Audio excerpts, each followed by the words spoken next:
दोस्तों, मेरा नाम सरू है। मैं मध्य प्रदेश के एक छोटे से गांव गणेश तलाई में रहता हूं। मेरे घर में मेरा बड़ा भाई गुड्डू, मेरी माँ और एक मेरी बहन है। मेरी माँ पत्थर तोड़ने का काम करती है और उससे जो कुछ मिलता है उसी से हमारा घर चलता है। मैं और मेरा भाई कोयला चोरी करते हैं और वो कोयला बेचकर जो भी हमें मिलता है उससे हम घर का कुछ सामान ले आते हैं। एक दिन मैं और मेरा भाई कोयला बेचकर घर आ रहे थे। मैंने देखा कि दुकान पर जलेबियां बन रही हैं। मेरा जलेबियां खाने का बहुत मन कर रहा था।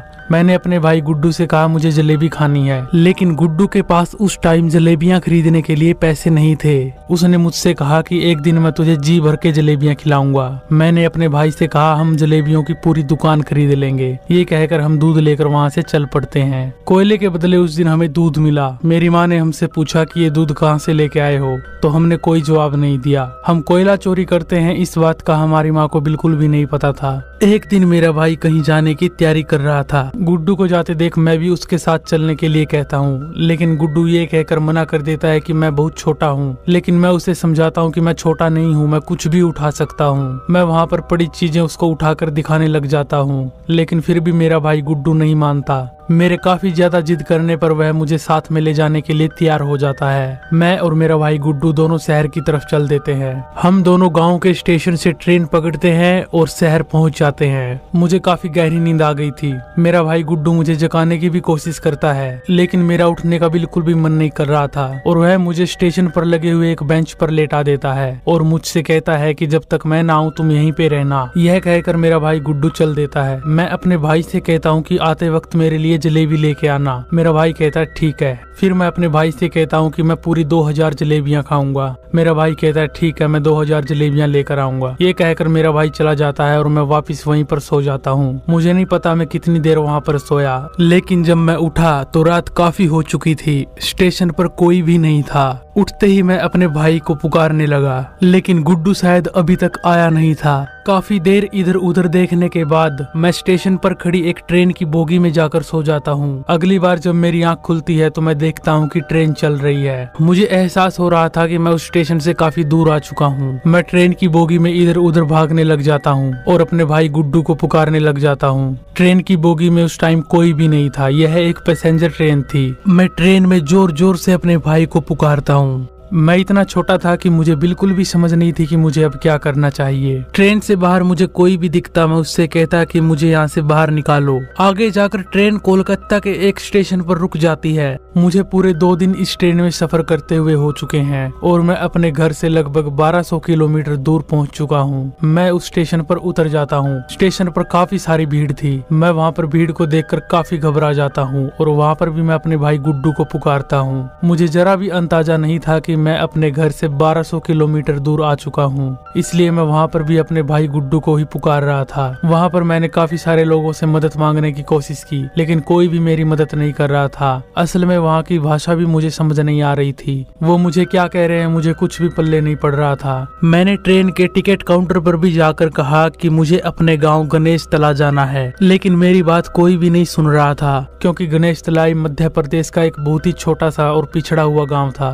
हार थक कर मैं एक नलके के पास पानी पीने के लिए जाता हूँ। वहाँ पर एक मेरे जैसी ही एक बच्ची पानी पी रही होती है। मैं उसको देखकर उसके पीछे पीछे चल पड़ता हूँ। वह बच्ची एक जगह पर जाकर बैठ जाती है। वहाँ पर उसी जैसे कई सारे बच्चे थे। मैं भी उनसे थोड़ा दूर वहीं पर बैठ जाता हूँ। उसी रात को कुछ लोग वहाँ पर आते हैं। वो वहाँ पर सो रहे बच्चों को जबरदस्ती उठाकर ले जाने लग जाते हैं। सभी बच्चे जोर जोर से चिल्लाने लग जाते हैं, लेकिन मैं कैसे भी करके वहाँ से भाग निकलता हूँ। मैं भाग के स्टेशन के एक ब्रिज पर आ जाता हूँ। वहाँ से मैं उन बच्चों के चिल्लाने की आवाज साफ सुन सकता था। मैं काफी घबरा गया था। अब मैं वहाँ पर रुकना नहीं चाहता था। सुबह होते ही मैं रेलवे ट्रैक से होते हुए वहाँ से काफी दूर चला गया। मैं पटरी के ऊपर चल रहा था। रास्ते में मुझे एक औरत मिली। उसने बंगाली भाषा में मुझसे कहा कि तुम पटरी से नीचे उतर जाओ, नहीं तो यहाँ से गिर जाओगे। जब मैंने कोई प्रतिक्रिया नहीं की तो वह समझ गई कि मुझे बंगाली नहीं आती। उसने मुझसे पूछा कि क्या तुम्हें हिंदी आती है। मैंने तुरंत हाँ में गर्दन हिला दी। मैंने उस औरत को बताया कि मैं खो गया हूँ और मुझे अब अपनी माँ के पास जाना है। उसने पूछा कि तुम्हारी माँ कहाँ है। मैंने अपने गांव का नाम लेते हुए कहा गणेश तला, लेकिन उस औरत ने भी गणेश तला का नाम कभी नहीं सुना था। वह मुझे अपने साथ अपने घर पर ले गई। उसने मुझे काफी अच्छा खाना खिलाया और उसने मुझसे कहा कि कल एक आदमी आएगा जो तुम्हें ले जाएगा और तुम्हें तुम्हारे घर पे छोड़ देगा। ये सुनकर मैं खुश हो गया। अगले दिन वह आदमी आता है जिसका वह औरत जिक्र कर रही थी। उसने मेरी बॉडी को अच्छी तरह से देखा। उसने मुझसे कहा कि मैं तुम्हें एक अच्छी जगह पर लेकर जाऊंगा, वहाँ से हम तुम्हारी मम्मी को ढूंढेंगे और तुम्हें घर पे छोड़ के आएंगे। ये कहकर वह उस औरत के पास चला गया। उसने उस औरत के कान में फुसफुसाया कि तुमने बहुत अच्छा काम किया है, अब तुम माला माल हो जाओगी, हमें ऐसे ही बच्चे की तलाश थी। मैं छोटा जरूर था लेकिन मुझे पता नहीं क्यों लगा कि मेरे साथ कुछ अच्छा नहीं होने वाला है। मैं वहाँ से नजरें बचाकर भाग गया। उस औरत ने मेरा पीछा भी करने की कोशिश की लेकिन मैं किसी भी तरह से छुप छुपा कर वहाँ से भाग गया। वहाँ से थोड़ी दूर मैं एक सुनसान जगह पर रुक गया। कुछ दिन मैंने वहाँ पर भी गुजारे। ऐसे ही भागते भूखते मुझे 2 महीने हो चुके थे। भूख मिटाने के लिए मैं सड़कों पर पड़े फल उठाकर खा लेता था। एक दिन मैं एक सड़क के किनारे बैठा था। सड़क के उस पार ठीक मेरे सामने एक होटल में एक लड़का कुछ खा रहा था।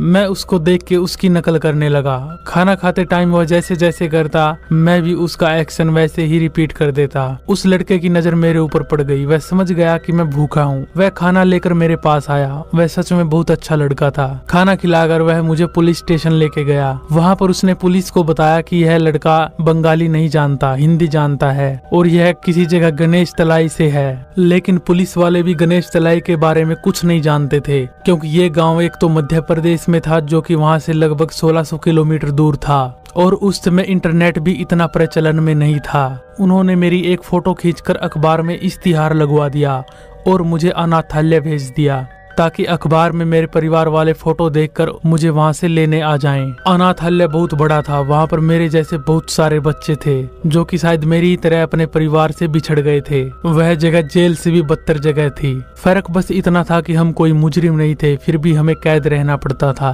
वहाँ पर मैंने 3 महीने गुजारे। वहाँ पर एक औरत आती जाती रहती थी। उस औरत का काम ये देखना था कि यहाँ पर रहने वाले बच्चे किसी परेशानी में तो नहीं है। एक दिन जब वह औरत वहाँ आई तो उसने मुझे बुलाया। उसने मुझे बताया कि 3 महीने से हम तुम्हारा इश्तिहार अखबार में छपवा रहे हैं, एक ऐसे अखबार में जिसे लगभग 1.5 करोड़ लोग पढ़ते हैं, लेकिन फिर भी तुम्हें लेने के लिए कोई नहीं आया। यह सब सुनकर मैं काफी दुखी हुआ। फिर उस औरत ने मुझसे पूछा कि क्या तुम ऑस्ट्रेलिया जाओगे? मुझे ऑस्ट्रेलिया के बारे में कुछ नहीं पता था। फिर उसने मुझे बताया कि ऑस्ट्रेलिया एक बहुत अच्छी जगह है और उन लोगों की फोटो भी दी जो मुझे एडॉप्ट करना चाहते थे और वह वहाँ से चली गई। फिर एक दिन ऐसा आया जब मुझे ऑस्ट्रेलिया ले जाने के लिए तैयार किया गया। मैं पहली बार उस दिन जहाज में बैठा था। ऑस्ट्रेलिया जाने के बाद मुझे एक आदमी और एक औरत के पास ले जाया गया। उस आदमी का नाम जॉन था और उस औरत का नाम सू था। ये दोनों पति पत्नी थे। इन्होंने मुझे गोद लिया था। उनका व्यवहार मेरे साथ बहुत ही अच्छा था। वह मुझे अपने घर में लेके गए। वो लोग मुझे अपने घर ले गए। उनका घर देखकर मैं काफी हैरान हो गया था। उनके घर में इतना भी कुछ स्पेशल नहीं था, लेकिन फिर भी मेरे मिट्टी के घर के सामने वह घर बहुत आलीशान था। वहाँ की साफ सफाई और फर्नीचर को देखकर मैं हैरान रह गया था। ऐसा लग रहा था कि मैं स्वर्ग में आ गया हूँ। ये सब देखकर मैं बहुत खुश हो गया। सू और जोहन भी मुझे गोद लेकर काफी खुश थे। हालांकि उन्होंने मुझे गोद लिया था, लेकिन फिर भी वह मुझे अपने बेटे की तरह प्यार करते हैं। शुरुआत में मुझे थोड़ी भाषा की दिक्कत होती है, लेकिन धीरे धीरे मैं उनके साथ घुल मिल जाता हूँ। मुझे अब 1 साल हो गया है और मैं उनके साथ काफी घुल मिल गया हूँ। सच में जोहन और सू बहुत ही नेक दिल इंसान हैं। खैर 20 साल हो गए। मैं अब काफी बड़ा हो चुका हूँ। मेरे घर वाले बहुत खुश हैं। वह मुझ पर काफी प्राउड फील कर रहे हैं क्योंकि मेरा एडमिशन एक कॉलेज में हो गया है। मैं अपने कॉलेज में चला जाता हूँ। वहाँ पर मेरे काफी सारे दोस्त बन जाते हैं। वहाँ पर कुछ स्टूडेंट्स इंडिया से भी हैं। वह भी मेरे अच्छे दोस्त बन जाते हैं। उन्होंने एक दिन एक पार्टी रखी। वहाँ पर वह काफी सारा इंडियन खाना भी लेकर आए। हम सभी वहाँ पर बैठ गए। हमने एक दूसरे के बारे में जानने की कोशिश की। मैंने उनको बताया कि मैं कोलकाता से हूँ और यहाँ पर मैं अपने मॉम, डैड, जोहन और सू के साथ रहता हूँ। काफी सारी बातें करने के बाद मैं किचन में चला जाता हूँ। वहाँ पर मैंने देखा कि वहाँ पर एक बर्तन में जलेबियाँ रखी थी। जलेबियाँ देखते ही मुझे बचपन की याद आ जाती है। मुझे साफ साफ याद आता है कि मैं कैसे अपने भाई से जलेबियाँ मांगता था और इस तरह मैं बचपन की काफी सारी यादों में खो जाता हूँ। वहाँ पर मेरे दोस्त आकर मुझसे पूछते हैं कि क्या हुआ। तब मैं उनको अपने बीते कल के बारे में बता देता हूँ। मुझे सिर्फ अपने भाई का और अपनी बहन का नाम याद है। गांव का नाम तो मैं बिल्कुल भूल चुका हूँ और अपनी माँ का भी मुझे थोड़ा थोड़ा चेहरा याद है। वो मुझे बोलते हैं कि तुम अब इंटरनेट का सहारा लेकर अपने गांव को ढूंढ सकते हो।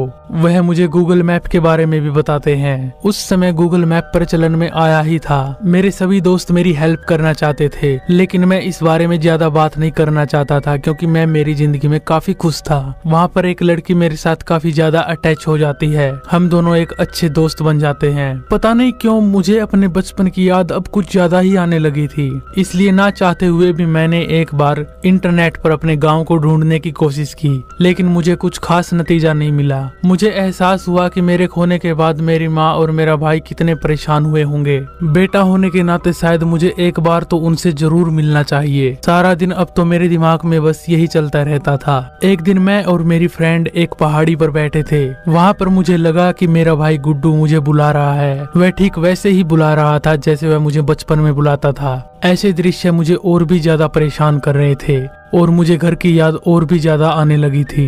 अब मैं अपने परिवार के साथ भी काफी अनकंफर्टेबल हो गया हूँ और इसी वजह से मेरी और मेरी गर्लफ्रेंड की भी लड़ाई हो चुकी थी, क्योंकि मैं डिसाइड नहीं कर पा रहा था कि मुझे क्या करना चाहिए। मुझे अपनी असली माँ और भाई से मिलना चाहिए या फिर जॉन और सू के पास ही रहना चाहिए।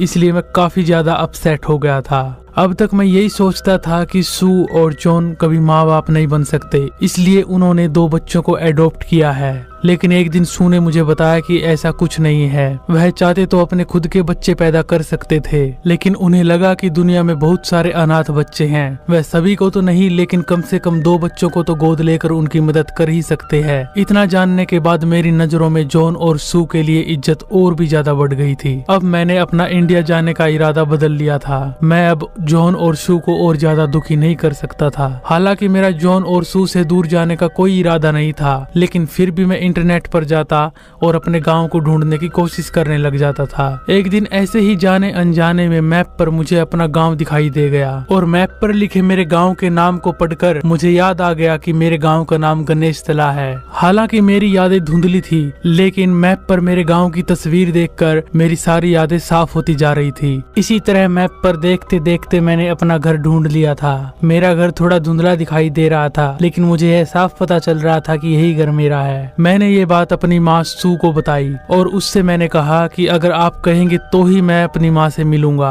और सू ने मुझसे कहा कि तुम्हें अपनी माँ से जरूर मिलना चाहिए। तुम्हारी माँ को जरूर पता लगना चाहिए कि उसका बेटा कितना सुंदर है। अपने मॉम डैड से इजाजत पाकर मैं तुरंत इंडिया के लिए निकल पड़ा। खैर, इंडिया आने के कुछ दिन बाद मैं अपने डिस्ट्रिक्ट के आसपास पहुंच गया। मैं उस शहर में पहुंच गया जहां पर मैं और मेरा भाई कोयला बेचकर आते थे। मुझे आज भी याद है, मैंने यहाँ से एक तरबूज खरीदा था। तरबूज खरीद कर मैं जैसे ही घर की तरफ भागा, एक मोटरसाइकिल वाले ने मुझे जोर से टक्कर मारी। मेरे सिर पर चोट लग गई थी। सर के जख्म को अपने हाथ से दबाकर मैं अपने घर की तरफ भागा जा रहा था। जिस रास्ते से मैं गया था वह रास्ता मेरे सामने ही था। ऐसे ही चलते चलते मैं अपने गांव पहुंच गया। हालांकि 20 साल के बाद यहाँ पर काफी कुछ बदल गया था, लेकिन अभी भी मैं कुछ गलियारों को और घरों को पहचान सकता था। और इसी तरह देखते देखते मैं अपने घर तक पहुंच गया।